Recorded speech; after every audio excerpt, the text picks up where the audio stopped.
Bonjour et bienvenue à tous. J'ai en ma compagnie Nicolas Turquin, bonjour. Bonjour Arnaud. Vous êtes responsable du marché agricole du Crédit Mutuel d'Île-de-France. Tout à fait. Et on va parler ensemble du plan de consolidation et de refinancement des exploitations agricoles. Le PCREA, c'est ça? PCREA, Tout voilà. à fait. C'est un gros mot voilà, difficile à prononcer. Ce plan a été annoncé en octobre et il est censé soutenir et aider les agriculteurs. On a eu depuis pas mal de critiques sur ce plan et notamment sur le volet cautionnement bancaire par le BPI France et la CIAJ, notamment le syndicalisme agricole qui nous a dit la CIAJ et BPI France a reçu très peu de dossiers et finalement le dispositif il fonctionne pas. Le ministère de l'Agriculture a répondu en disant il y a eu depuis des aides, les fameux apports de trésorerie remboursables. Je voulais inviter un représentant d'une banque pour avoir sa position. Quelle est votre analyse, vous, de la situation et des 3 mois passés de ce plan? Écoutez, moi ce que je peux vous dire, Arnaud, c'est que déjà c'est l'année 2016, c'est une année marquante dans les esprits et jamais vue depuis une cinquantaine d'années, je pense. Et ça, c'est important à retenir. Maintenant, ce que je peux vous dire, c'est que déjà la situation, il faut prendre en compte que les éléments choquants sont arrivés à la sortie de moisson. Donc dès le mois de janvier, à notre niveau, nous avons mis en place une cellule d'écoute, puisque... Janvier 2016. Hein. Non, pardon, janvier, je dis juillet 2016. Juillet 2016, parce que janvier, ça va un peu tôt quand même. Juillet 2016, nous avons mis une cellule d'écoute, c'est-à-dire que les conseillers, en fait, étaient sur leur téléphone pour justement appeler les agriculteurs. Ça, c'est la première chose. Donc, le temps est passé et puis nous sommes arrivés en octobre où les mesures gouvernementales ont été mises en place. Et là, vous avez, comme vous l'avez cité, des mesures qui sont arrivées, entre autres la CIAJ et la BPI, par le cautionnement, en fait.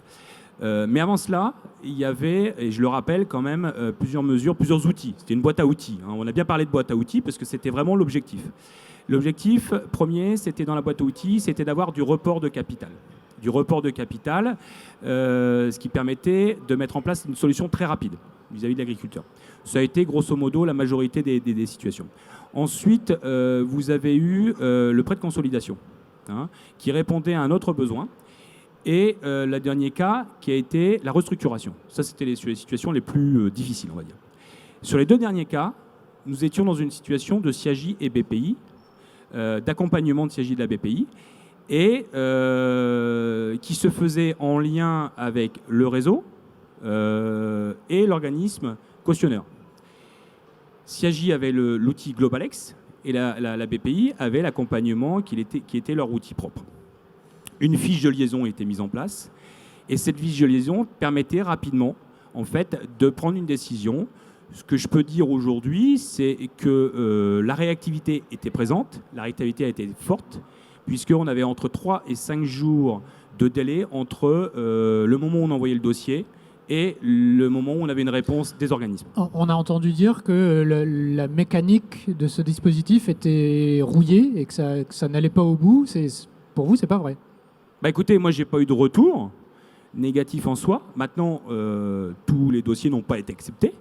Mais je peux vous dire qu'en grande majorité, une très grande majorité, que les dossiers qui ont été, on va dire, en amont présentés, ont été acceptés.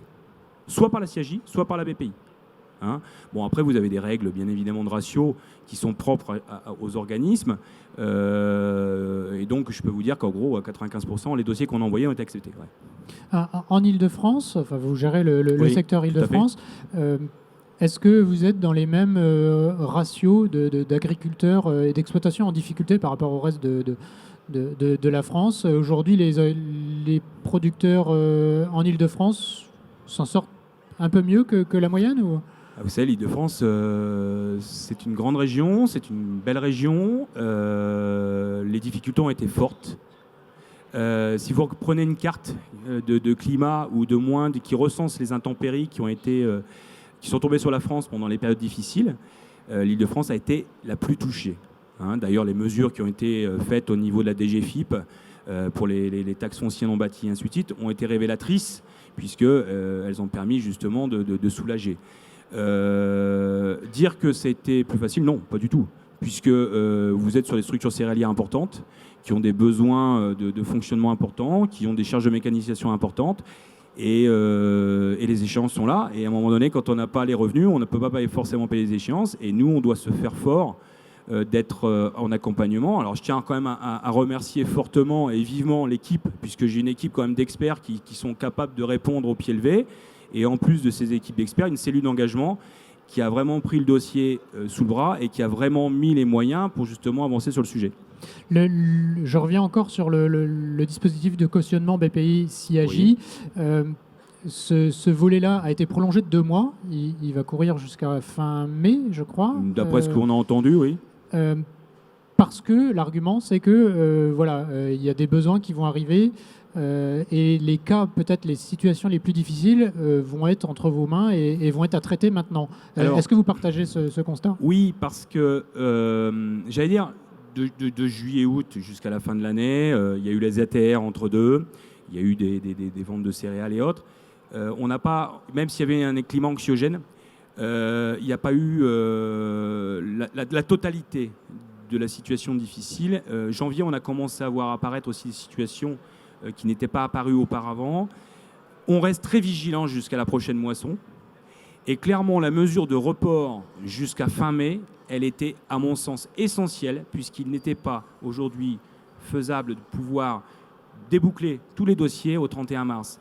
Il faut savoir qu'aujourd'hui, le volet B, la prise en charge des frais de garantie de CIAJ ou BPI par l'État, ne sont faisables qu'à partir du moment où la facture a été payée. Donc, suivant le déblocage du prêt, vous allez forcément avoir une facture qui pourrait être payée au 31 ou voire au 1er avril. Ça prend un peu de temps. Et ça prend un peu de temps, parce qu'un dossier, ça ne se fait pas comme ça. Et vous savez, avant d'apporter une solution ou d'apporter une réponse à une situation, on fait un diagnostic.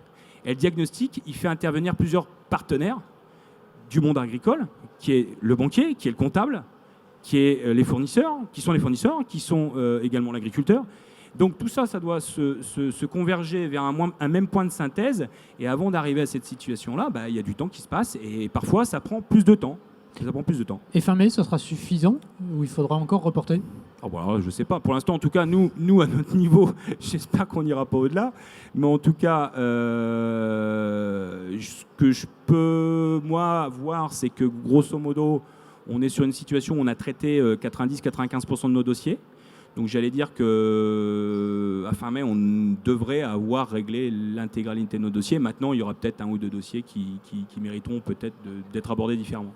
Nicolas Turquin, merci beaucoup. Merci Arnaud.